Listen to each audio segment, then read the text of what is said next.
qui est la victoire de la Grande Guerre. Et je tenais donc à vous féliciter et vous remercier donc pour cette invitation qui est un symbole pour nous. Et au cours donc de ma présence ici, je dois avouer que j'ai appris beaucoup de leçons. Cette séance que j'ai pu assister avant le dîner la veille, la séance culturelle, m'a fait comprendre que l'histoire et la culture sont le socle pour bâtir une armée forte et résiliente. Nous avons pu voir ensemble tous les sacrifices que le peuple soviétique a consenti pour que nous soyons dans un monde libre aujourd'hui. Et nous tenons donc à vous dire merci pour cette invitation, parce que ce sont des moments qui nous ont permis aussi de réfléchir à notre situation et de penser à de nouvelles perspectives.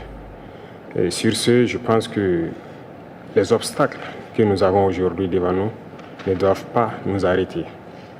Et les obstacles sont une bonne chose en quelque sorte que nous devons surmonter. La preuve, je pense qu'avec toutes les sanctions contre la Russie depuis un certain temps, la Russie arrive à développer un mécanisme interne qui lui place donc au devant de la scène internationale. Et nous prenons bonne note de ces leçons que nous avons donc apprises ici. Et même au niveau de la parade, je tiens à dire que j'ai été émerveillé de voir l'enchaînement donc des engins qui ont défilé devant nous, notamment depuis le char mythique T-34 qui a gagné donc lors de la Grande Guerre et jusqu'aujourd'hui au char moderne. Combien donc l'armée russe s'est modernisée, combien la technologie donc a participé à renforcer cette armée. Et dans ce cadre, nous souhaitons que la coopération que nous avons puisse se renforcer de façon exponentielle.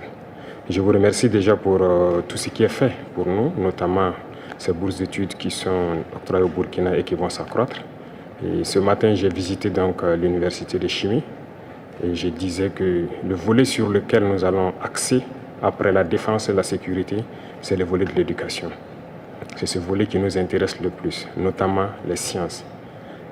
Il faut que la Russie puisse nous aider à former notre jeunesse, notamment dans le domaine des sciences, pour que nous puissions développer chez nous la machinerie, en gros.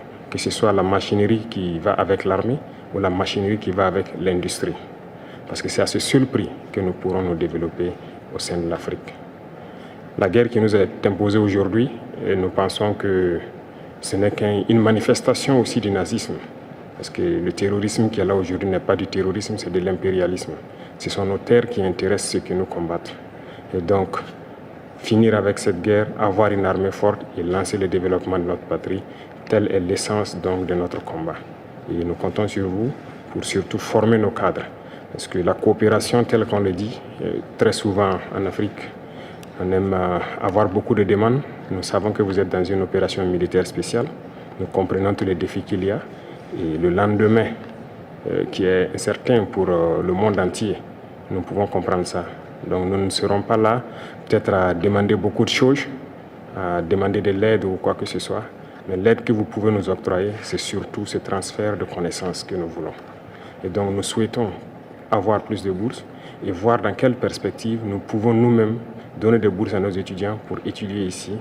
Et dans un troisième temps, comment est-ce que les universités ici peuvent se dupliquer au Burkina Faso, notamment celles que j'ai visitées.